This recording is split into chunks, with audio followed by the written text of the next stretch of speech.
we're going to look back at what happened between England and Brazil as England suffered a first Wembley defeat since October 2020.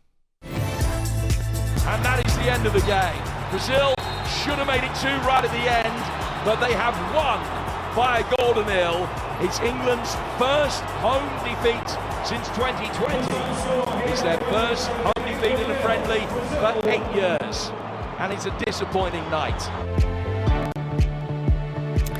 Yeah, so just the one goal in it, and it came courtesy of the 17-year-old Endrick, who's become the youngest ever male scorer at Wembley. His first international goal as well for Brazil, and boy, did he celebrate it, and why not? Fantastic for him. But there has been a few... let's say, naysayers with regards to that performance for England, and in particular with Gareth Southgate. Let's find out what the former England defender Stuart Pearce made of it all, who was on commentary duty for us. Morning to you, Stuart. Stuart. Good morning. How are we? Yeah, we're very, good. very well. Well done. I'm going to ask, I don't know if you can, are there any positives to take from that defeat yesterday? I thought individual performances. I thought Declan Rice was very good. I thought Bellingham done quite well. I weren't totally against the midfield three with Gallagher. How the three of them worked. I thought that was okay. And I know Gareth's going to be looking for the balance between, Declan's going to start the summer. Jude's going to start the summer. It's who is that other person to trade off with them. So I thought Gallagher, with his energy and whatever, done okay. Forced a lot of free kicks from the Brazilians, which we didn't make a great deal of. From a negative aspect, I would say I was a little bit disappointed at times with the amount of numbers of players we got in the opposition's box. Too many times I looked and Watkins was the lone figure in the box. I thought late in the game when we sort of got it forward and then got it out wide and then put it in the box, we looked a little bit more dangerous getting numbers in. So I think we could have done that better. And also set plays. I was a bit disappointed. We had, certainly in the first 20 minutes, we had maybe 3 or 4 at the point of the box where if I go back to Russia, every time we had a corner or a free kick, it looked as though we were going to score a goal at the World Cup there. I don't see us being that threat from set plays at the moment, which I think we need to improve on. Because, listen, Arsenal were top of the Premier League, partly because they've got the best set play record in the league, Yeah.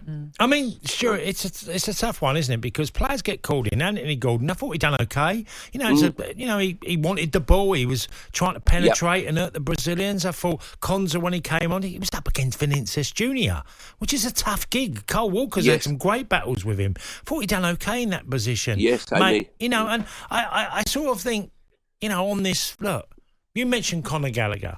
Conor Gallagher must have made so many runs from central midfield position, trying to get into forward areas that, like you said, got fouls. Didn't get it as much as what he would have liked, I would imagine, as well.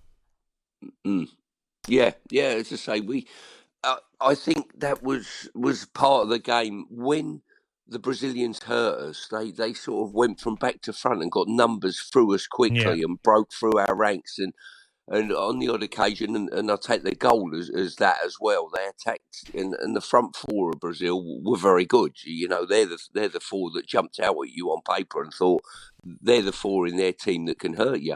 But I don't think that we got the amount of players forward quickly enough to hurt them. I think it's like you've been a centre forward all your life. If it's just you and 2 or 3 of their defenders around you, you think, well, how am I going to get any sort of freedom to get an effort at goal? You need to have at least even numbers, if not an overload, if you can. Yeah, and what you can do, obviously, with that, Piers, is that, you can drag people out of position as well. If you've got a runner for midfield that's going to join you 18-yard box, you pull away onto a fullback, then the centre-half's got a decision. But their centre-halves didn't have any decisions with Ollie Watkins last night because, like you said, if he's isolated, even if he pulls away, the runner, they don't really have to go that far with him because there's not someone to watch coming into the box.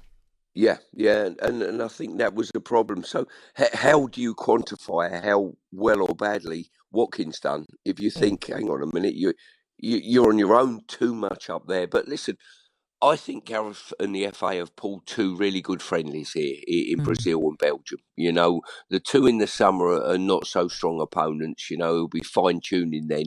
But these are really good games, and you know that if you're going to judge players, it's a brilliant one to judge them on. You've not got an easy 2 or 3-0 victory. So, listen, Gareth and the squad will sit there and they'll draw out the good things, have a look at the bad things, and think, you know, where's the bar got to be pushed up to? And the players will learn a lot from yesterday's game. It's interesting, and we spoke about this at the top of the show as well. I always have the caveat of, you know, social media might not be the best barometer, but you get such contrasting views, and there was plenty yesterday after that result suggesting, look, we're never going to win anything with Gareth Southgate and the type of football that he plays. But then there were others saying, look, it's just a friendly. Let's not read too much into this. How much of an importance do you put on friendlies, Stuart? A great deal, personally. I didn't look at two teams last night and thought, oh, they're just going through the motions.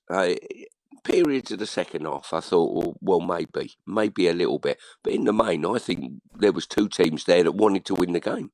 And it meant a lot to them to attempt to win the game. So I didn't look at the game and see it as a friendly, Nat, to be honest with you. You know, Yeah. and for me, I mean, I'm a different animal, but whenever you play for your country, you know, you're playing to. You got to be full throttle to stay in that team, to represent the team next time and at the tournament in the summer. So I wouldn't get washed away by people saying friendlies don't count. Yes, they do. They always do. Well, I was sort of making the point. They don't count, and I understand. I got in, Stuart, via a friendly. That's how I got into the Republic of Ireland setup. Yep. I played a friendly, and it, like you said, it wasn't a friendly for me. And I think if you adopt that, especially if you're a guy who's trying to prove a point and get into the squad via the back door, you have to play it full throttle. 100%. Listen, as a non-league player, I got in because people couldn't take the time off work. Did I get in because I was outstanding in the reserves? Of course not, because they needed a left back and they threw you in. For England, I got in. Kenny Sampson got injured. So, you know, I had to have an operation. That's the only reason I played. Otherwise, I'd never have got in the England squad at that stage. So there is no doubt about that. And we would have learnt a lot, you know. Can Gordon go into the team and hold his own? Yes, he can. So Gareth's learnt that about him. Manu, you're going to tell that young kid, you know, it didn't really matter. It was only a friendly against Brazil, son, you know, when your first cap arrives through your letterbox, you know, and he went into the game and you know that he's not fazed by it. You know, we've seen how well he's done again in the Man United team. He was unfazed yesterday when he went on that pitch as an 18-year-old boy, you know, which was incredible for him. Just briefly then on to Tuesday, live on talkSPORT, Belgium at Wembley. What are you hoping to see? Any changes, you know, in terms of personnel? What do you want to see Gareth do? Well, I think it would be folly maybe not to have a look at Ivan Toney. You know, I think, you know, Ollie Watkins played the whole game as such. So I think, you know, to see him in the team. The makeup of that midfield, once again, I think he's got to play Declan and Jude as starters. And it's who he puts with them as the three. I'm not sure he'll put Conor Gallagher in there because Conor's, you know, had you know, the vast majority of the game. So I think what he'll do is maybe put another with them. Now, whether that's Foden and see what the mix of those three look like, you know, potentially. Might even be Manu. He might look at him and think, you know what, I'm going to look at him from the start and see if he's one that can push his way through, sort of thing. It's a big test for some of these players. I think defensively, you want to see it a little bit more solid than we saw. I don't think it was awful, but there was too many times in that game that you thought our central defenders were pulled around and runners got in behind us too readily. You know, that was a problem to us. And set plays, we need to get an improvement on those, I think, you know what I mean? Because there was too many good opportunities created, good set play opportunities in and around their box, and you never really, in your heart of heart, felt as though we were going to score from it, you know? Little things like that need to be brushed up on. Yeah. Stuart, thank Cheers, you Stuart. for being with us today. My pleasure. Have a good Sunday. You too.